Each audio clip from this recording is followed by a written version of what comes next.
What everybody, me and Scotty are here today to break down the events leading into the Archangel Death Scourge for you today. So I want to say what up to Scotty. Scotty, you want to say hello to the people?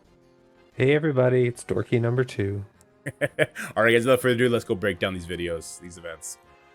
All right, guys, an event that we should all be very familiar with right now, the Coordinated Assault. It comes like every 1.5 weeks or 2 weeks. Have there been any changes to this event, Scotty? Is there anything we need to look out for that we don't already know? Nope, it's the same amount of points, so everybody should be doing about 840 a day. Each alliance should be doing about 20k a day if you want to finish it. That's it. And it does run a little bit overlapping with the current ISO 8 and regular campaign energy spending. Yeah. All right, so if you are the kind of person that's budgeting how many times you're trying to hit the 2800 in the current event where you're spending energy, maybe you want to wait till the Coordinated Assault starts, and then you can double up and get a good head start on what you need to contribute as an Alliance member. All right, we're back but smaller to talk about the Quick Rumble, which is the called Cold Metal. Blitzing with your Bionic Avengers. Again, a very familiar event. Scotty, is there anything different here for this Quick Rumble to look out for? No, I think most people, have Bionic Avengers, so it should be pretty quick to finish, even with, some blitz charges for people that have them already at 7 stars. Some people have to blitz a couple rotations if they only have them at 5 stars. If you don't have them, at 3 stars or more, you're going to have to blitz a lot and may not complete it. But I think most people will have them at least at 3 stars, so it should be pretty easy to finish. Yeah, I mean, for sure you're going to have Iron Man and Vision if you're a longtime player. Maybe not Hulkbuster, but the other two, I think you should have got a 4-star Deathlock, and Viv, I can't really remember her. But you should have enough stars to get this done. So, yeah, Quick Rumble, it is what it is. We're used to these ones now. All right, and here's the event that actually matters, the one that's kind of new-ish. It's an event fragment event, the Herald of Death. So you're going to farm specific nodes that are going to have these fragments that turn into orbs. You're going to do war with your war dogs, and you're going to do at least 5 daily raid battles. Hopefully everyone's doing at least that. Then you get some orbs. The orbs have stuff inside them. How hard is this event going to be to complete, Scotty? I mean, you can't complete it unless you're going to spend money. I think the main goal for everyone is to get the monthly event piece, which is the carrot nose. So that's at milestone 32. So on the right side, I did break down basically what you have to do to hit that. And unfortunately, that really does mean that you're going to have to gear 15 your war dogs. Because using them in war gets you a lot of points, because that's 500 points per gear 15 war dog. And the only way that you could get to it, no matter how many war attacks you did, how many campaign nodes you farmed, the only way you're going to get to it is with the gear 15. Now there is a monthly a web milestone that's going on as well. That's going to be going on for the full week. And basically you just have to do 5 raid battles a day to get 3,500 of the orb fragments every day. So I did factor that into both kind of sides of things.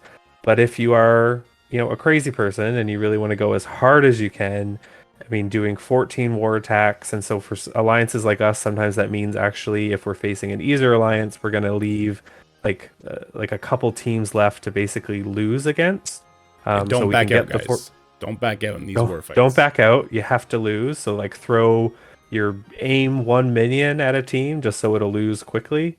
And then using your gear 15 war dogs each war, because it's going to be 3 wars that's going on, getting your $3,500 fragments from the web milestone, but also then you're going to be having to farm nodes. And so that's the difference between just getting the carrot versus maxing it as much as possible. With the carrot nodes, just getting there, you only have to farm 5 campaign nodes every day. So that's about 340 energy. Versus on the crazy side, you're going to be farming 15 nodes a day, and that's about 1,400 energy a day. It's a lot. Is it worth it? Probably not. But that will get you to milestone 35, which does get you some more augmented gear. But if you want to complete it, you actually have to get at least another 74,000, which is going to come straight from offers. Nice. And let's talk about what we're getting with these fragments. We're getting some awesome orbs. And what is in these orbs? Wakandans, Bionic Avengers. Nice. minions, Okay. and mutants. How many mutants? There's like 50 Who mutants in the knows? game. Oh, this is We'll great. see. This sounds fantastic. All right, so uncompletable event, probably garbage orb. Yeah, this But, is on par. Happy but you Christmas. can complete the web milestone every day with 5 raid battles, so Yeah. that's easy. All right, silver lining, guys. Make sure you're going to your web store to collect those milestones. Don't let them run out. All right, so that's going to be it for Herald of Death. Now me and Scott are going to have some fun talk about the Scourge and our plans for the Scourge. All right, so that's technically our events for the week, but there's obviously the main show coming on Friday, the Death Scourge, the Archangel Unlock, and a lot of preparation goes into these type of, I guess, events. It'd be like a tower event. I don't know how you would call a Scourge. But Scotty, everyone has been asking me, what is Scotty doing for the minion nodes? What are you doing, sir? I mean, probably I have my Ravagers already built, obviously, from the last Scourge. And I have built up Merc Lieutenant when we didn't have Mr. Negative. So I'm probably going to try to run with Ravagers and the 3 Merc minions. Okay, that makes sense. I built up my shield team, but again, I just want to reiterate, just because I built up Sheen does not mean you should do it. Do not build your shield up, especially if you already have your Ravagers built up and your Mercs built up from when you had them on defense with Taskmaster before he got ripped off. Because of the new data mines that appeared, it seems more and more likely that any minion team is going to be enough to get through it. So the less you invest in these minions, the better it's going to be. Is there any particular section you're worried about the most? We got minions, we got heroes, we got Wakanda / War Dogs / Bionic Avengers, non-legendary mutants, and then the legendary section. I think the non-legendary mutant section just has me the most worried, just because a lot of the mutant teams, you know, their legendary 5th piece is a big part of that team. So without them, they just aren't as great. I hope that maybe X Factor is helpful, maybe Marauders, but I just unfortunately think Marauders are too slow outside of war. So I'm not sure how that section is gonna go. Can't wait to see your video to tell me what to do. Yeah, no pressure. Yeah, the Marauders on paper seem good. Like they seem they'd be super sustaining. You'd be able to clone somebody, but in Scourge, if you're trying to push your team and your power on that team to the limit, the problem with Marauders is they don't spawn with that defense up outside of war, and they don't do any damage really outside of war. Like Madeline pops off for 2 abilities and then she's dead in the water. But Scourge is not a 5v5 fight. It's not where you can just get by on your first round of cooldowns if your cooldowns then take multiple turns to get rolling back up. So I personally don't think Marauders are going to play any part in Scourge. I know a lot of people have been commenting on the YouTube section saying they will. I just don't see that happening. I think you're onto something when you say the X Factor team, because they snowball, right? They're getting speed bar. They're doing a lot more damage, a lot faster. They're getting out the gate. So I do think teams like that are probably going to help us out.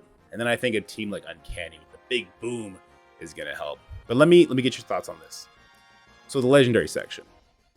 They know we have Morgan, Rogue, Red Hulk, Omega Red. They know we're going to get Archangel. They know we have characters like Adam Warlock, Fury with speed up, stuff like that. How difficult do you think that section is going to be made? And do you think you're going to be locked out of certain difficulties based on how many dark promo credits you've been able to spend on your horseman? I assume it's going to be difficult just because once again we have such a good selection of horsemen to use that are strong, and especially using them together, like when they have their other horsemen, they're even stronger. Yeah.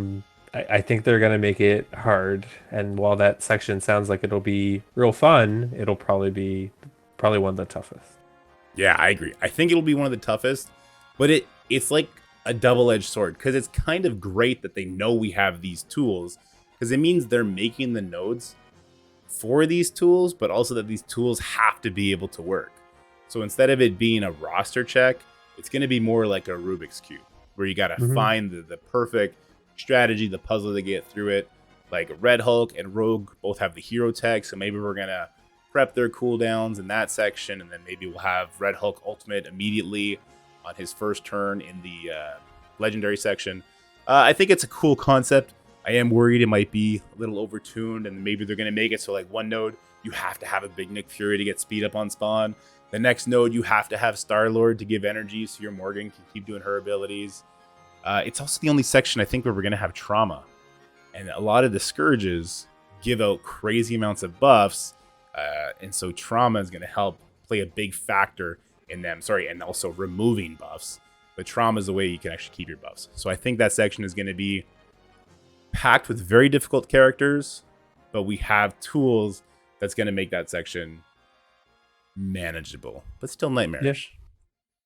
All right, guys, and that's it for this video. We had more fun talking about the Scourge than we did those other events, especially the uncompletable, forced specific node farming, terrible orb event that is going to be going on. But hey, it is what it is. Oh, and Merry Christmas if we don't see you. I'm going to let Scotty speak for himself. Merry Christmas if I don't see you, but I will see you because there's a Scourge coming. So, Scotty. Merry Christmas. All right, guys, have a great weekend. Have a great beginning of your week, and I will see you later. Get to say goodbye now, too. Bye.